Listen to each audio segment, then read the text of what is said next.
Bonjour à toutes et à tous. Les arts anciens vous présentent le symbolisme et le sens des lettres, le verbe créateur. À l'origine de toute chose est le verbe.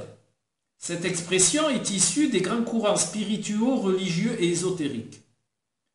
Au travers de cette vidéo, je vais vous faire part de son principe, sans entrer dans ses racines qui seraient trop longues à expliciter. Le verbe créateur signifie que le son a le pouvoir de créer. Les figures de Chladni, physicien et musicien allemand, l'ont aisément démontré. Je vous invite à cliquer sur le lien pour observer le résultat de ces recherches. Mon désir aujourd'hui est de vous faire conscientiser que le son diffusé, ne serait-ce que par une seule lettre, est une vibration et que cette vibration devient un champ d'énergie. Les paroles étant l'expression de la pensée, les sons émis par chacun d'entre nous sont en réalité de l'énergie issue des paroles prononcées. Toutes ces énergies s'entremêlent et peuvent être constructrices ou destructrices en fonction du symbolisme, du sens et de la qualité d'intention spécifique de chaque lettre, mot et phrase. Je pense sans trop m'avancer que vous commencez à saisir l'importance des mots utilisés. Afin d'imaginer ce phénomène, je vais vous faire part d'une parabole issue du Zohar, livre de la splendeur, qui a retenu toute mon attention. Comme dit précédemment, les sons sont énergie.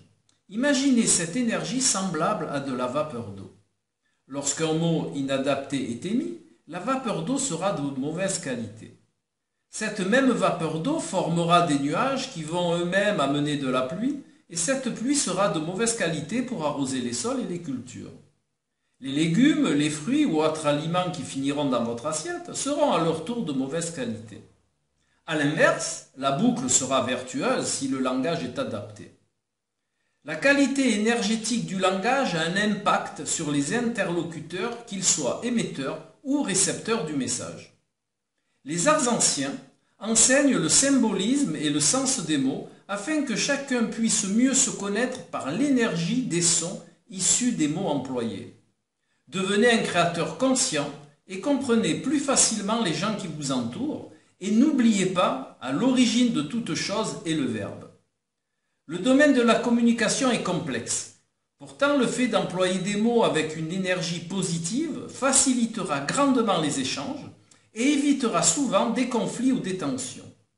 Par exemple, si votre interlocuteur emploie des verbes comme débattre, se gendarmer, des mots comme faute ou des expressions telles que avoir une corde de plus à son arc, vous prendrez le soin de répondre avec des termes contraires à ces états de tension, de résistance, ou reprendre son expression en changeant ne serait-ce qu'un mot, avoir une corde de plus à sa harpe.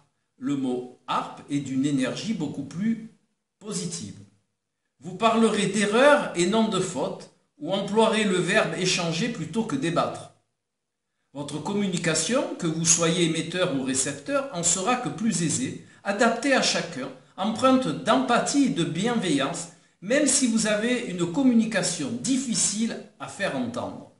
En un mot, vous serez mieux compris de votre entourage, qu'il soit professionnel ou privé.